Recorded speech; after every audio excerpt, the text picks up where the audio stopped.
श्री राधे।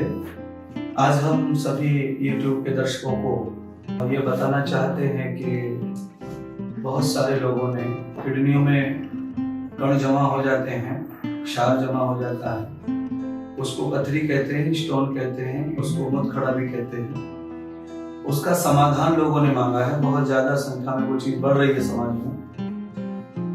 तो सबसे पहले तो यह है कि पथरी आती क्यों है और उसके बाद में इसका समाधान क्या है।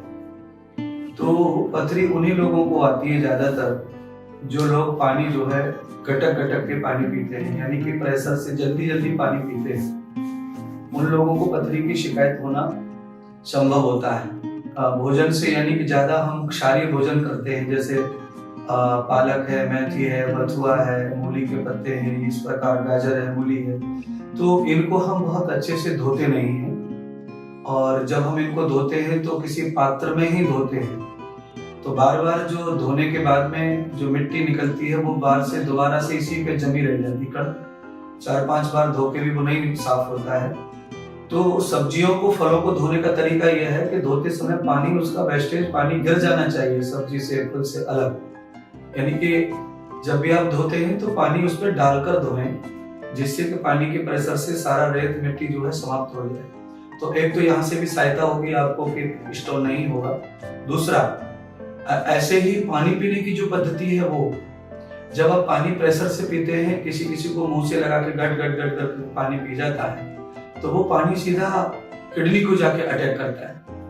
और वास्तविकता पानी की जरूरत किडनी को नहीं है, लीवर को, फेफड़ों को पानी की आवश्यकता नहीं है। तो आप जब पानी पी देते हैं तो आपकी पद्धति जो है वो खराब होने के कारण आपके शरीर में जो कण हवा में से जाते हैं, नाक के द्वारा, मुंह के द्वारा, कान के द्वारा, वो कण प्रेशर से अन्न नलिका के माध्यम से वो लीवर से होते हुए किडनी में चले जाते हैं। और किडनी जब उन कणों को प्रोसेस नहीं करती है तो वो धीरे धीरे जमने लगते हैं, और उसी को ही हम ठोस पदार्थ के रूप में स्टोन कहते हैं, पत्थर कहते हैं।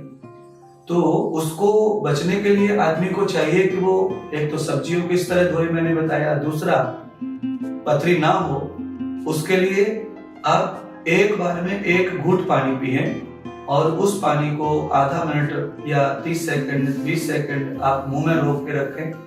और पानी जब लार को पूरा ले ले, साथ में पानी से मुंह साफ हो जाए, लार हो जाए, पानी गाढ़ा हो जाता है, तब पानी को आप जब धीरे धीरे गटकते हैं तो फिर आपको पथरी होने का सवाल ही नहीं है। ना तो आपको पित्त में पथरी होगी और ना ही आपको किडनी में पथरी होगी।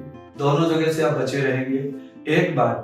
दूसरी बात, बहुत दिनों तक खड़े होकर पेशाब करने से भी पथरी का प्रोग्राम बनता है। इसलिए पेशाब करने की जो पद्धति है वो हमेशा आप घुटनों पर बैठकर ही पेशाब करें और शौच करें। खड़े होकर के पेशाब करने से भी किडनी के ऊपर बहुत प्रभाव, अधिक लोड पड़ता है।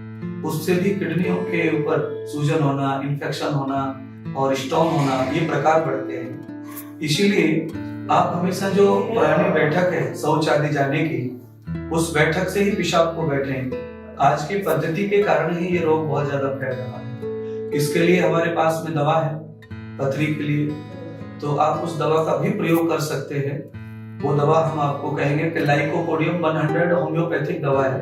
2 बूंद दवा सुबह 1 घूंट पानी में डालकर लेने से 5 से 7 दिन में आपकी 6-7 mm की पथरी बाहर हो जाती है। स्टोन, किडनी, पित्त की जो पथरी है वो औषधियों से लगभग नहीं निकलती है। और जब आपके पित्त में बहुत ज्यादा दर्द वगैरह हो तब डॉक्टर के पास जाकर उसे निकलवा लें, अन्यथा दवा से पित्त की थैली से नहीं निकल पाती है पथरी। और किडनी से हम लोग इस तरह दवा से साफ करते हैं। और उसको आयुर्वेद के नुस्खा से भी आप बाहर कर सकते हैं, जैसे दालचीनी को मुंह में चबाते रहे सुबह और ऊपर से गर्म पानी पी लें, उससे भी पथरी आपकी बाहर हो जाती है। उसके अलावा दूसरी भी पद्धति से भी आप पथरी बाहर कर सकते हैं। नेपाली धनिया चबाने से भी, गर्म पानी पीने से भी पथरी बाहर हो जाती है। उसके अलावा पथरी के 2-3 औषधि वृक्ष भी आते हैं जिनको हम पत्थर फोड़ कहते हैं। उसका 2 पत्ता, 2 काली मिर्ची लेकर के चबाने से और पानी पीने से भी पथरी बाहर हो जाती है। और अन्यथा ये नहीं होते हैं तो आप होम्योपैथिक दवा जो मैंने कहा, लाइकोपोडियम 100 खाली पेट 2 बूंद 1 घूंट पानी में लेने से आपके किडनी की पथरी पूरी तरह 8 से 10 mm तक की सब पथरी जो है निकल जाती है और दोबारा न आए। उसके लिए आप अपने खान पान पर विश्वास रखिए, और कोशिश कीजिए कि जो खाएं चबाकर खाएं, और जिसमें बीज हो उस बीज को निकाल के खाएं। कोई भी बीज वाला फल सब्जी ना खाएं, और खाएं तो उसको पका के या तो चबा के खाएं। बहुत बहुत धन्यवाद।